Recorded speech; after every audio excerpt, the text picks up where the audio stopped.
কিন্তু পল্টু একটা ব্যাপার দেখেছিস, ফুটু এত টাকা পেলে কোথায় এটা কিন্তু আমাদের বললোই না।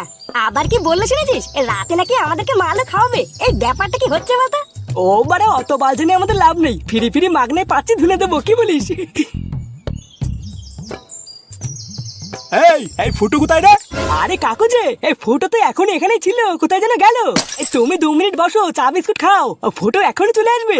ওই সরে বাচ্চাকে যদি আমি একবার হাতের কাছে পাই না, ওই চা বিস্কুট ও সেটাই গুঁজে দেবো, বুঝলি? সারা শান্তির ছেলে আমার আলমারি থেকে 3,000 টাকা গুঁজ মেরে দিয়ে ও কি ভাবছে ও পার পেয়ে যাবে? একবার হাতের কাছে পাই, তারপরে ওই সরে বাচ্চা সেটা কাটকে করে খুলতে হয়, তা আমিও দেখছি। এ কি বলছে কি কাকু, ফুটো তোমার আলমারি থেকে 3,000 টাকা ঝেপে দিয়েছে? হ্যাঁ, তা নয় তো কি আমি তোদের সাথে চোদনামি করছি নাকি? হ্যাঁ, এই বাড়াই সবকিছু হয়েছে তোদের মতন বারজুদা ছেলে পেলেদের জন্য, বুঝলি? চোরের বাচ্চাগুলো সারাদিন কোনো কাজ নেই, শুধু খাস আর টোটো করে ঘুরে বেড়াস।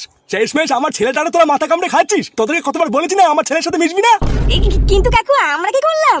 আবার মুখে মুখে কথা বলছিস বাঞ্চোর ছেলে, দেখবি তোর বাপকে কি বলবো, দেখবি।